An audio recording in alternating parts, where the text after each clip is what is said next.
Hello everyone, this is Charu and the topic for the day is tense और आज हम करेंगे tense के कुछ MCQs इम्पोर्टेंट MCQs करेंगे, ठीक है, जिसमें हम टेंस जो है वो भी डिस्कस करते जाएंगे, साथ साथ में रीजंस जो हैं वो डिस्कस करते जाएंगे, राइट। तो सबसे पहले तो मैं एक क्यूरी का आंसर देना चाहती हूँ जो ऑलमोस्ट मुझे कमेंट बॉक्स में बच्चे बोलते रहते हैं कि मैम डिटर्मिनर्स करवाओ। तो बेटा let me tell you one thing कि जो डिटर्मिनर्स है ना वो आपके VLW में वो सिलेबस का पार्ट नहीं है, इसीलिए उस टॉपिक को for the time being skip किया है, बट हम उसको कंटिन्यू करेंगे फॉर श्योर, ठीक है। तो आप मतलब इसमें कोई भी घबराने जैसी बात नहीं है, हम उसको भी कंटिन्यू कर लेंगे। बट अभी हमारा प्राइमरी फोकस किस पे है, जो हमारा VLW का सिलेबस है, अभी हम उस पर फोकस कर रहे हैं, ठीक है। तो अब हम विदाउट वेस्टिंग आवर टाइम हम शुरू करते हैं अपना टेंस। तो क्वेश्चन नंबर 1 है, when the teacher entered the class a student dash on the black board. जब एक टीचर ने एंटर किया था क्लास में तो एक स्टूडेंट क्या कर रहा था। पढ़कर ही पता चल रहा है कि एक तो ये पास्ट टेंस है और ये कॉन्टिन्यूटी में है कि जब टीचर ने एंटर किया था, ठीक है, तो एक बच्चा क्या कर रहा था, जो बच्चा है वो लिख रहा था, तो was writing on the board. A student was writing या इज राइटिंग, रोट या राइट्स, ठीक है। तो यहाँ पर क्या आएगा, when the teacher entered the class, यहाँ पर है एक एक्टिविटी खत्म हो गई है, when the teacher entered the class एक एक्टिविटी खत्म और दूसरी एक्टिविटी जो है वो शुरू, बट टेंस क्या है, पास्ट में है, तो यहाँ पर आएगा वॉज राइटिंग, ठीक है। Next is Hina always dash to prove that the earth revolves around the sun, ठीक है। हिना क्या करने में लगी रहती है, ये प्रूव करने में लगी रहती है कि जो हमारी अर्थ है वो सन के इर्द गिर्द क्या करती है, रिवॉल्व करती है। तो यहाँ पर क्या आना चाहिए, ट्राइड या फिर इज ट्राइंग या फिर वॉज ट्राइंग। तो यहाँ पर आएगा आपका answer option A, Hina always tries to prove that the earth revolves around the sun, ठीक है। यहाँ से तो एक चीज़ ये भी पता चलती है कि हिना हमारा क्या है, सिंग्युलर। तो जब भी आपका टेंस जो है वो सिंग्युलर, एक तो सब्जेक्ट आपका जब सिंग्युलर होगा और जो आपका टेंस है जब प्रेजेंट इनडेफिनिट होगा, तो वहाँ पर वर्ब की हमेशा क्या आती है, फिफ्थ फॉर्म आती है, ठीक है। वर्ब की फिफ्थ फॉर्म आती है। तो वर्ब की फिफ्थ फॉर्म होती क्या है, बेसिकली वो होती है सिंग्युलर सब्जेक्ट के साथ वर्ब के साथ एस या फिर ES लग जाता है प्रेजेंट इनडेफिनिट में, ठीक है। Next is he saw me by chance and dash the bus. Stopped, stops या फिर वॉज स्टॉपिंग, तो यहाँ पर आ जाएगा स्टॉप्ड। अभी हमारा जो MCQs का लेवल है ना, हम थोड़ा सा फैमिलियर हो रहे हैं ना टॉपिक के साथ, तो अभी आपको 4-5 अभी क्वेश्चंस थोड़े से इजी मिलेंगे, फिर आगे थोड़ा सा डिफ़िकल्ट जो क्वेश्चंस हैं वो भी डिस्कस करेंगे, ठीक है। Next question is how many glasses of water dash yesterday, ठीक है। How many glasses of water dash yesterday, तुमने कल कितना ग्लास पानी पिया था, ठीक है। अब यहाँ पर ऑप्शंस हैं, how many glasses of water were you drinking yesterday, how many glasses of water did you drank yesterday, how many glasses of water did you drink या हैड यू। देखो बेटा, जब हमारे पास ऑप्शंस अवेलेबल होते हैं ना, तो हमेशा हमारा क्या कोशिश रहनी चाहिए कि ऑप्शंस हम ऐसा चॉइस बना लें कि जहाँ हमें लगता है कि ये पॉसिबिलिटी है बाकियों को, ताकि देखने की ज़रूरत ना पड़े, क्योंकि हमें एग्ज़ाम में क्या करना होता है, अपना टाइम सेव करना होता है, ठीक है। तो डी ऑप्शन तो पता है कि दिख ही नहीं रहा है, मतलब डी ऑप्शन तो बिल्कुल सरासर गलत दिख रहा है ना। अब हमारे पास आ गया A, B और C ऑप्शन, ठीक है। बी ऑप्शन में भी जब आप नज़र डालोगे ना, तो यहाँ पर क्या है, डिड के बाद क्या लगा हुआ है, ड्रैंक लगा है ना। डिड के बाद जो हमारा यहाँ पर अगर आप देखोगे ध्यान से, तो डिड के बाद यहाँ पर जो हमारा ऑप्शन है वो क्या है, ड्रैंक। तो याद रखना, डिड के बाद हमेशा वर्ब की फर्स्ट फॉर्म आती है, ठीक है। क्या याद रखना है, डिड के बाद हमेशा वर्ब की फर्स्ट फॉर्म आती है, तो यहाँ तो ड्रैंक है, ठीक है, सेकंड फॉर्म है, तो यहाँ पर ऑप्शन ये भी गलत हमारा जो डी ऑप्शन है ये भी गलत। अब हमारे पास कौन कौन से ऑप्शन बच गए, एक रह गया ए ऑप्शन और एक रह गया कौन सा, सी ऑप्शन। अब हमने देखना है कि ए और सी में से हमारा कौन सा सही आंसर हो सकता है। How many glasses of water were you drinking yesterday, जब वर यू ड्रिंकिंग हम कहते हैं तो ऐसा लगता है ना कि सेंस तो बनती है कि तुम कल कितने ग्लास पानी पी रहे थे, बट हमें जब भी एग्ज़ाम में जब भी आता है ना आपको, तो वो हमेशा इस पॉइंट ऑफ व्यू से देखते हैं कि क्या आपको पता है सिंगुलर के साथ वर्ब का फॉर्म कैसा जाता है, इस तरह से क्वेश्चंस आते हैं। क्या आपको पता है कि प्रेजेंट परफेक्ट जो है वो किस तरह से पास्ट से कनेक्ट करता है, क्या आपको पता है कि प्रेजेंट परफेक्ट कॉन्टिन्यूस किस तरह से पास्ट से कनेक्ट करता है। और सेंटेंसेज ही ऐसे आपको देते हैं, जैसे सिंस और फॉर जो है वो प्रेजेंट परफेक्ट कॉन्टिन्यूस हो, चाहे पास्ट परफेक्ट कॉन्टिन्यूस हो, चाहे फ्यूचर परफेक्ट कॉन्टिन्यूस हो, सिंस और फॉर का कंसेप्ट रहता है। ठीक है, अब वो भी हम सब डिस्कस करेंगे अभी।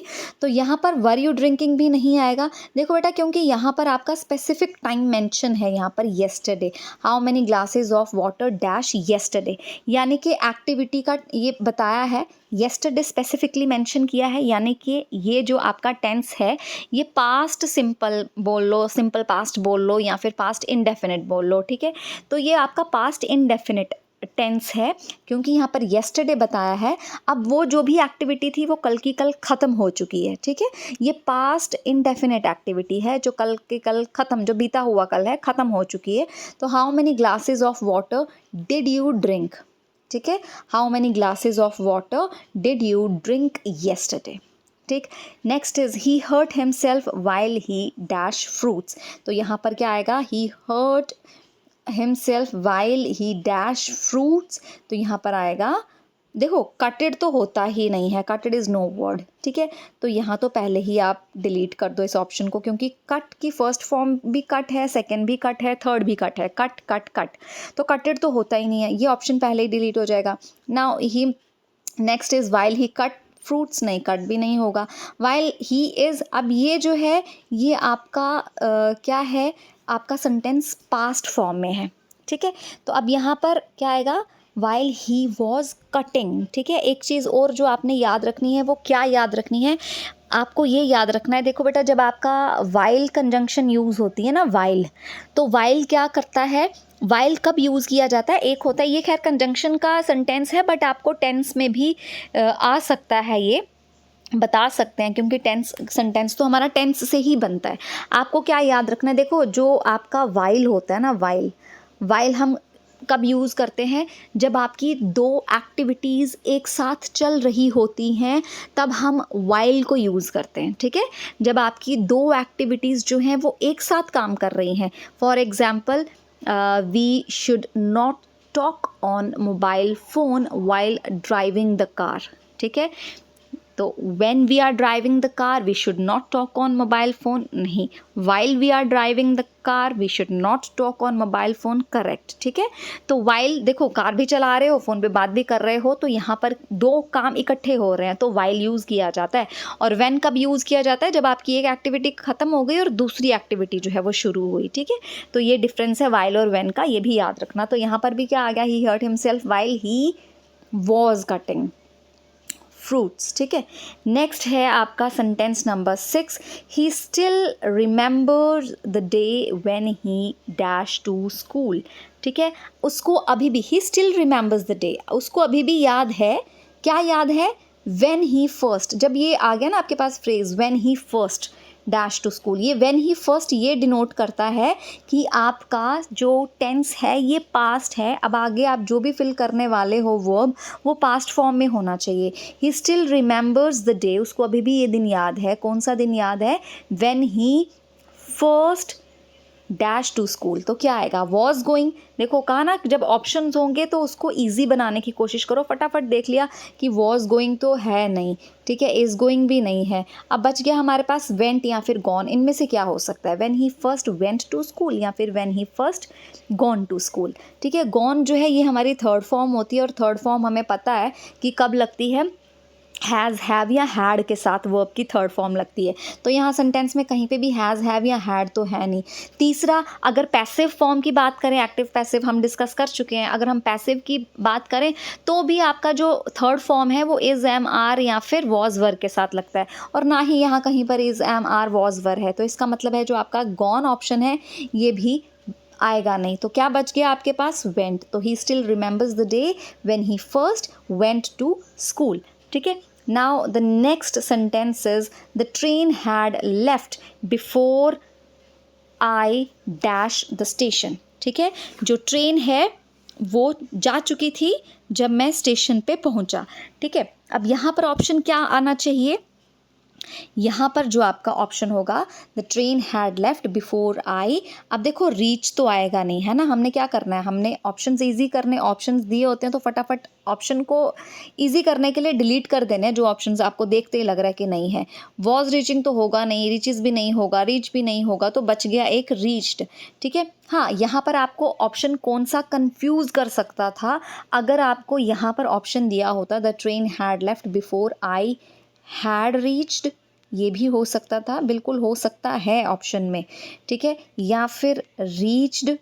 ठीक है, बाकी तो आपको पता है कि रीच रीचेस होगा, वो तो आएगा नहीं। ठीक है, तो हैड रीच्ड या फिर रीच, इन दोनों ऑप्शंस में कंफ्यूजन हो सकती है कि अब क्या आ सकता है। The train had left before I had reached the station, या फिर before I reached the station. ठीक है, तो आपको क्या याद रखना है, यहाँ पर ऐसे सेंटेंसेस आ सकते हैं, पॉसिबिलिटी है बिल्कुल। अब यहाँ पर देखो हैड लेफ्ट, यहाँ से क्या पता चल रहा है कि ये जो आपका टेंस है ये कौन सा है, पास्ट परफेक्ट। ठीक है, ये आपका टेंस कौन सा है, हैड लेफ्ट वाला कौन सा आपका टेंस है, पास्ट परफेक्ट। ठीक है, पास्ट परफेक्ट है ना। पास्ट परफेक्ट जब भी आपका यहाँ पर जो वर्ड, जैसे यहाँ पर बिफोर है, अगर यहाँ पर बिफोर हो या आफ्टर हो, ठीक है, बिफोर या आफ्टर से पहले अगर आपका क्या है, पास्ट परफेक्ट है, तो जो इसका नेक्स्ट क्लॉज होगा ना, बिफोर, अगर यहाँ तो बिफोर लिखा है, हो सकता है आफ्टर हो। ठीक है, ये प्रेपोजिशन है, बिफोर भी हो सकता है, आफ्टर भी हो सकता है। ठीक है, कुछ भी हो सकता है। तो उसके बाद आपको कौन सा टेंस यूज़ करना है, ठीक है, पास्ट परफेक्ट है, इसके बाद आपका टेंस कौन सा होना चाहिए। सेंटेंस में कोई भी टेंस हो, सेंटेंस जनरली ऐसा ही होता है कि अगर आपका यहाँ पर पास्ट परफेक्ट है तो जो नेक्स्ट क्लॉज आता है वो आपका क्या होता है, पास्ट इंडेफिनिट। कौन सा क्लॉज होता है वो आपका, पास्ट इंडेफिनिट। तो यहाँ से कन्फ्यूजन ख़त्म हो जाएगी क्योंकि पास्ट इंडेफिनिट में हैड तो आता नहीं है। ठीक है, तो यहाँ पर आंसर क्या आएगा आपका, आपका आंसर यहाँ पर आ जाएगा रीच्ड। अब अगर आपके पास हैड रीच्ड होगा या रीच्ड होगा, नाउ यू नो कि पास्ट परफेक्ट के बाद जो आप क्लॉज लगाओगे वो आपका पास्ट इंडेफिनिट होना चाहिए। ठीक है, next is had he worked hard he dash past. अब बताओ इसका ऑप्शन क्या होना चाहिए, had he worked hard comma he dash past. तो यहाँ पर हम क्या करते हैं, हमने बोला ना ऑप्शंस देख लेते हैं फटाफट, तो हम अपने ऑप्शंस को इजी बनाते हैं। हम बोलेंगे जी कुड तो आएगा नहीं, वुड हैड भी नहीं आएगा, क्यों, क्योंकि हमें पता है वुड के साथ जो भी हमारे मोडाल्स होते हैं ना, इनके साथ ना ही तो टू लगता है, मोडाल्स के साथ ना ही तो टू लगता है, और मोडाल्स के साथ ना ही तो हैज़ लगता है, और मोडाल्स के साथ ना ही तो हैड लगता है। तो वुड हमारा एक मोडाल है, तो हैड जो है इसके साथ हैड लगा है, तो ये भी ऑप्शन में नहीं रहेगा। कुड भी ऑप्शन में नहीं रहेगा, क्यों नहीं रहेगा, क्योंकि ये जो हैड वाला सेंटेंस है ना, हैड ही वर्कड हार्ड, मतलब कि इसका मतलब क्या हुआ, अगर उसने मेहनत की होती। तो बेटा ये याद रखना, जिन भी सेंटेंसेस में अगर आ जाता ना, कि अगर ऐसा हुआ होता तो फॉर श्योर ऐसा हो जाता, यानी कि कॉज एंड इफ़ेक्ट वाला जो भी हमारा सेंटेंस रहता है ना, इफ़ एंड देन वाला, अगर ऐसा करते तो ऐसा हो जाता, अगर मैं ऐसा होता तो मैं ऐसा कर देता। तो ये अगर और रिजल्ट वाले जो सेंटेंसेस होते हैं, इफ़ एंड देन। अब इस केस में जो आपका 8th वाला सेंटेंस है, यहाँ पर आपको इफ़ दिख नहीं रहा, विजिबल नहीं है, मगर ये सेंटेंस जो है ये कंडीशनल सेंटेंस है। ठीक है, जो इफ़ और देन वाले सेंटेंसेस होते हैं वो कंडीशनल सेंटेंसेस होते हैं। कंडीशनल सेंटेंसेस के बारे में भी मैं आपको बताऊंगी, इसकी एक अलग से वीडियो लेक्चर आपको बताऊंगी, क्योंकि इसका एक अलग ही टॉपिक रहता है कंडीशनल सेंटेंसेस का। ठीक है, इम्पॉर्टेंट है, आपको इसकी वीडियो भी अब मिल जाएगी। ठीक है, अभी फ़िलहाल आप ये समझ लो कि हैड, जब आपका सेंटेंस शुरू किससे हुआ, हैड से, हैड ही वर्कड हार्ड। जब भी आपका सेंटेंस हैड से शुरू होगा और उसकी सेंस निकल रही होगी इस तरह से, अगर ऐसा किया होता, अगर ऐसा होता, तो जैसे इस सेंटेंस में सेंस अगर की निकल रही है ना, हैड ही वर्कड हार्ड, अगर उसने मेहनत की होती तो ही डैश पास्ट। तो यहाँ पर आपको क्या याद रखना है, वुड हैव आएगा। ठीक है, इन कट शॉर्ट क्या याद रखना है, हैड से सेंटेंस शुरू होगा, अगर की सेंस निकल रही होगी तो आपका ऑप्शन जो है वो क्या रहेगा, वुड हैव। ठीक है, कुड हैव, शुड हैव कुछ भी नहीं, सिर्फ वुड हैव। ठीक है, हैड के साथ क्या जाएगा, हैड के साथ वुड हैव जाएगा। राइट, नेक्स्ट जो आपका सेंटेंस है बहुत इजी है, इसमें ज़्यादा एक्सप्लेन करने की ज़रूरत ही नहीं है। We hope that mom dash soon. अब सून है, यानी कि ये फ्यूचर टेंस है, ठीक है। We hope that mom will come soon, ठीक है। कम, कमिंग या केम ये तो तीनों ऑप्शन में आएंगे नहीं। सून सामने बता रहा है कि हमारा जो सेंटेंस है, जो टेंस है इसका, वो फ्यूचर है। तो we hope that mom will come soon, ठीक है। नेक्स्ट क्या है आपका sentence, there is no taxi available because taxi drivers dash on strike. अब यहाँ पर क्या है, कोई भी टैक्सी अवेलेबल नहीं है। क्यों अवेलेबल नहीं है? क्योंकि जो टैक्सी ड्राइवर्स हैं हैव गॉन ऑन स्ट्राइक, वो स्ट्राइक पे गए हैं। वेंट तो आएगा नहीं, पास्ट में नहीं है, हम प्रेजेंट की बात कर रहे हैं, फ्यूचर की बात भी नहीं कर रहे, तो विल भी नहीं आएगा, नन ऑफ दिस तो होगा ही नहीं। यहाँ पर क्या आएगा, हैव गॉन, ठीक है। तो यहाँ पर आ जाएगा प्रेजेंट परफेक्ट। अब प्रेजेंट परफेक्ट याद रखना बेटा, जो प्रेजेंट परफेक्ट है ना, ये हमारा पास्ट से रिलेट करता है। कैसे रिलेट करता है? प्रेजेंट परफेक्ट में क्या होता है कि एक्टिविटी हमने पास्ट में शुरू की थी और जब हम प्रेजेंट में उसकी बात कर रहे हैं तो एट प्रेजेंट, ठीक है, उस वो एट प्रेजेंट तक रहता है। अब जैसे यहाँ पर टैक्सी ड्राइवर्स जो हैं वो जा चुके हैं, वो स्ट्राइक पे जा चुके हैं, ठीक है, वो जाना उनका हो चुका है, लेकिन अब प्रेजेंट तक वो रिलेट कर रहा है। वो पास्ट का जो सिनेरियो है वो अभी भी प्रेजेंट से कैसे रिलेट कर रहा है कि उसका रिजल्ट क्या है कि कोई टैक्सी जो है वो इस टाइम पे अवेलेबल ही नहीं है, ठीक है। जैसे हम कहते हैं he has worked for 3 hours, sorry he has worked for 3 hours बोल लो, या फिर he has worked for 3 years बोल लो, यानी कि उसने 3 घंटों के लिए काम किया या फिर उसने 3 ईयर्स के लिए काम किया, यानी कि 3 साल पहले उसकी जॉब लगी होगी या 3 घंटे पहले वो उसने काम करना शुरू किया होगा। तो यानी कि पास्ट में काम जो है वो हो चुका है, वो शुरू हो चुका है पास्ट में, और जब हम प्रेजेंट में उसकी बात कर रहे हैं तो वो प्रेजेंट में जो है वो एंड होता है उसका, प्रेजेंट में, ठीक है। तो ये प्रेजेंट परफेक्ट टेंस होता है जहाँ पर पास्ट में काम शुरू हो चुका होता है, ठीक है, और एट प्रेजेंट जब हम उसकी बात करते हैं तो वो उस टाइम पे ख़त्म होता है, कंप्लीट होता है, ठीक। नेक्स्ट इज 11th सेंटेंस है, he dash suffering from fever since the last week, ठीक है। अब यहाँ पर क्या आएगा, ही इज़। अब देखो यहाँ पर कई बच्चे जो हैं वो इज़ ऑप्शन को भी टिक लगाएंगे, she is suffering from fever since the last week, ठीक है। अब यहाँ या फिर she was suffering from fever since the last week, तो ऐसा लगेगा कि इज़ भी सही ऑप्शन है, वॉज भी सही ऑप्शन है, लेकिन ना ही तो इज़ ऑप्शन है ना ही तो वॉज ऑप्शन है, और शी बीन वैसे ही कोई सेंस नहीं बन रही, तो हमारा आंसर क्या आएगा, she has been suffering from fever since the last week.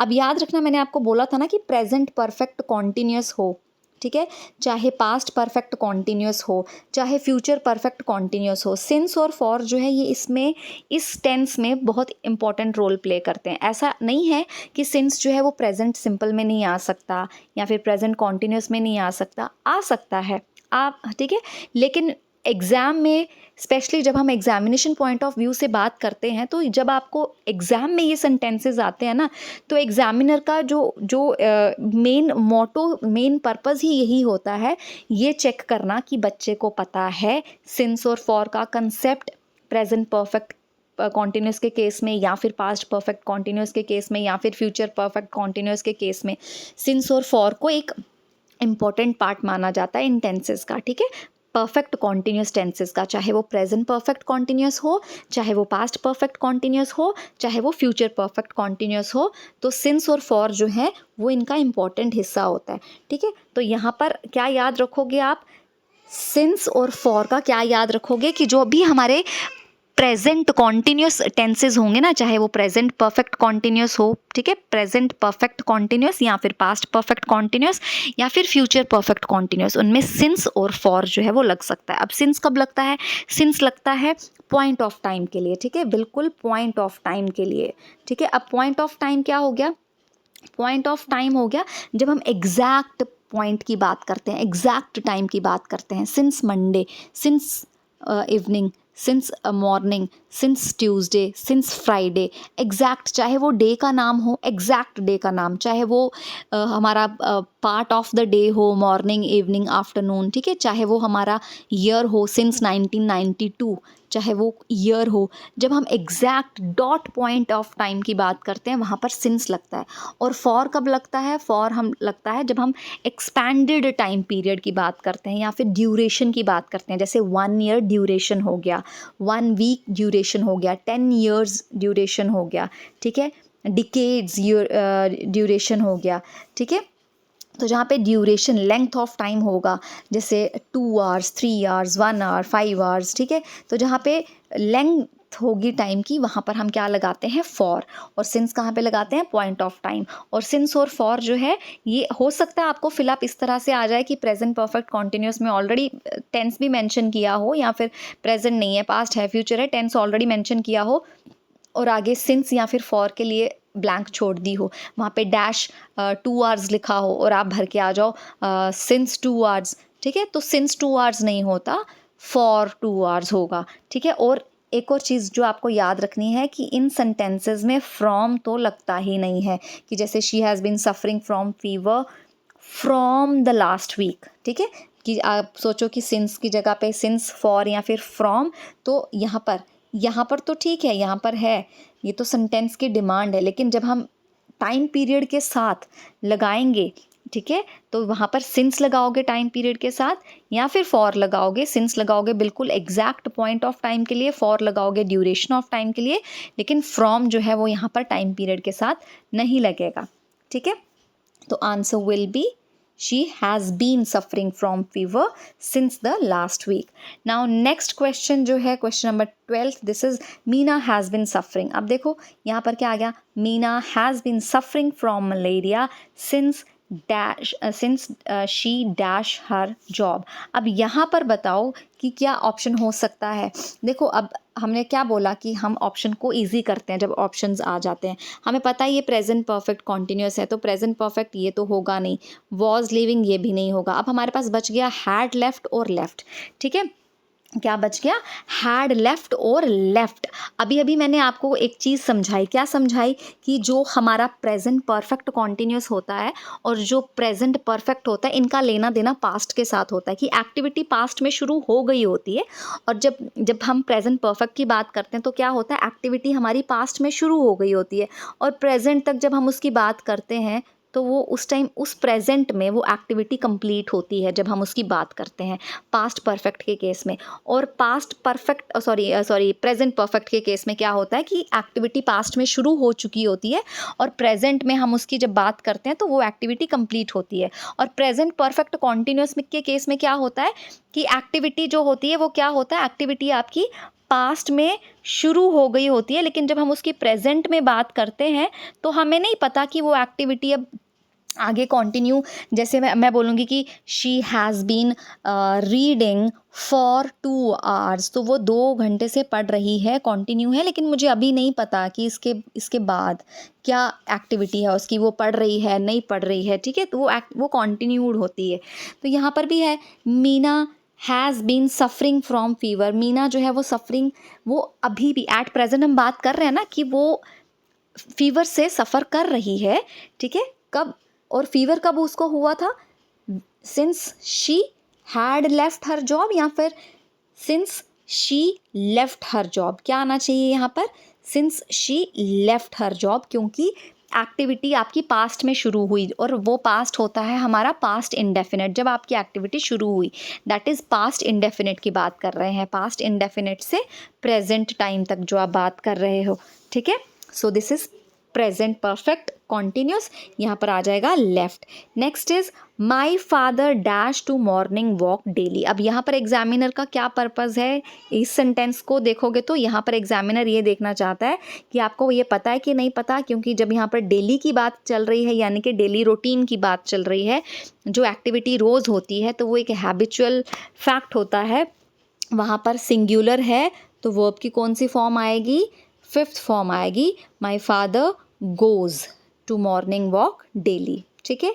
Next sentence है आपका sentence number 14, he dash his work before he came. अब यहाँ पर आप देखो ऐसे सेंटेंसेस आ सकते हैं एग्जाम में, he dash his work before he came. अगर आप यहाँ पर बिफोर ही केम देखो, ये कौन सा टेंस है, ये आपका टेंस है पास्ट इंडेफिनिट, है ना, ये पास्ट इंडेफिनिट। तो अभी अभी आपको बताया कि बिफोर हो या आफ्टर हो, ठीक है। Before after, sometimes before after नहीं भी हो सकता है कोई और वर्ड दे दिया हो, लेकिन अगर आपका एक क्लॉज अगर पास्ट इंडेफिनिट है तो दूसरा क्लॉज क्या होगा, पास्ट परफेक्ट। अब देखो ज़रा इसमें से पास्ट परफेक्ट कौन है, ठीक है। ऑप्शंस जब दिए होते हैं तो उसको इजी करना होता है हमने, तो ये आईएनजी फॉर्म तो होगा नहीं, वुड भी नहीं होगा। अब रह गया फिनिश और रह गया हैड फिनिश्ड। तो he had finished his work before he came. Had finished आपका आ गया पास्ट परफेक्ट और ही केम आपका क्या आ गया, पास्ट इंडेफिनिट। तो पास्ट परफेक्ट और पास्ट इंडेफिनिट, पास्ट परफेक्ट के बाद कौन सा क्लॉज मिलेगा आपको, पास्ट इंडेफिनिट। ये याद रखना, ठीक है। क्योंकि अगर यहाँ पर होता he finished his work before he came, यहाँ पर कन्फ्यूजन हो सकती है। अगर आपका यहाँ ऑप्शन में फिनिश की जगह क्या होता, फिनिश्ड होता, he finished his work before he came, तो हमें क्या याद रखना है कि फिनिश्ड अगर लगाएंगे तो वो भी पास्ट इंडेफिनिट हो जाएगा। ही केम ये भी पास्ट इंडेफिनिट हो गया, तो ऐसा नहीं होता। पास्ट परफेक्ट, एक क्लॉज आपका पास्ट परफेक्ट होगा तो दूसरा क्लॉज आपका पास्ट इंडेफिनिट होगा। तो यहाँ पर ऑलरेडी पास्ट इंडेफिनिट दिया है, तो इट मीन्स ये वाला क्लॉज कौन सा होना चाहिए, पास्ट परफेक्ट होना चाहिए। तो he had finished his work before he came, ठीक है। नेक्स्ट है आपका sentence number 15। If you freeze water, अगर तुम वाटर को फ्रीज करते हो तो इट डैश सॉलिड, ये क्या होगा, ठीक है। ऑप्शन में है it will become solid, it become solid, या फिर इट बिकम्स सॉलिड, या फिर it would become solid. If you freeze water it become solid, it becomes solid, it would become solid. तो ऑप्शन क्या होगा इसमें, सही ऑप्शन जो है इसका होगा इट विल बिकम सॉलिड, ठीक है। इसका सही ऑप्शन क्या होगा, इट विल बिकम सॉलिड। ये भी एक आपका कंडीशनल सेंटेंस है, क्योंकि इफ़ की कंडीशन आ गई ना, अगर तुम वाटर को फ्रीज करते हो तो ये क्या हो जाएगा, ये सॉलिड बन जाएगा, ठीक है। ये हमारा क्या है, ये हमारा ज़ीरो कंडीशनल सेंटेंस है। ज़ीरो कंडीशनल सेंटेंसेस क्या होते हैं, जहाँ पर हम बिल्कुल ट्रुथ, ठीक है, वो फैक्ट्स जो होते हैं उसकी बात करते हैं, है ना। ये तो फैक्ट ही है कि अगर आप पानी को फ्रीज़ करोगे तो क्या मिलेगा आपको, आइस मिलेगी, यानी कि सॉलिड फॉर्म मिलेगी। ये तो ट्रुथ है ना, ट्रुथ बेस्ड है, ये फैक्ट है ये। तो ज़ीरो कंडीशनल में इफ़ और देन होता है, अगर ऐसा करोगे तो ये होगा, और वो बिल्कुल ट्रुथ होता है, फैक्ट होता है। ये होते हैं ज़ीरो कंडीशनल सेंटेंसेस। और इसमें आपको क्या याद रखना है कि इसमें जो हमारा टेंस है, वो टेंस का क्या काम है, अभी हम टेंस की बात कर रहे हैं, तो इसमें टेंस का क्या काम होता है कि एक क्लॉज जो है वो आपका प्रेजेंट सिंपल होता है, ठीक है। एक क्लॉज आपका प्रेजेंट सिंपल होता है, और जो आपका नेक्स्ट क्लॉज होता है ना, जो आपका रिजल्टिंग क्लॉज है, तो उसका रिजल्ट क्या होगा, ठीक है, वो क्लॉज क्या होगा। जैसे इफ़ यू फ्रीज वाटर, ये प्रेजेंट सिंपल है, तो इसका जो नेक्स्ट क्लॉज है इट डैश सॉलिड, यहाँ पर क्या बनता है, ये बनता है फ्यूचर इंडेफिनिट। नेक्स्ट क्लॉज क्या रहता है, फ्यूचर इंडेफिनिट, ठीक है। पहला क्लॉज आपका होगा कौन सा, प्रेजेंट सिंपल या प्रेजेंट डेफिनेट बोल लो, ठीक है। और जो आपका दूसरा वाला क्लॉज होगा वो भी क्या होगा, वो होगा फ्यूचर, ठीक है, फ्यूचर इंडेफिनिट, ठीक है। I hope this is clear. ये कुछ MCQs थे टेंस के। आप प्लीज़ जो आपके जितने भी डाउट्स हैं लेट मी नो, वो आप मुझे कमेंट बॉक्स में कमेंट करके बता सकते हो। जितना पॉसिबल होगा मैं आंसर्स आपको प्रोवाइड करूँगी, जो भी आंसर्स होंगे मैं आपको दूँगी, ठीक है। तो जो भी डाउट हो please let me know. Till then पढ़ते रहिए, खुश रहिए, खूब तरक्की कीजिए। God bless you.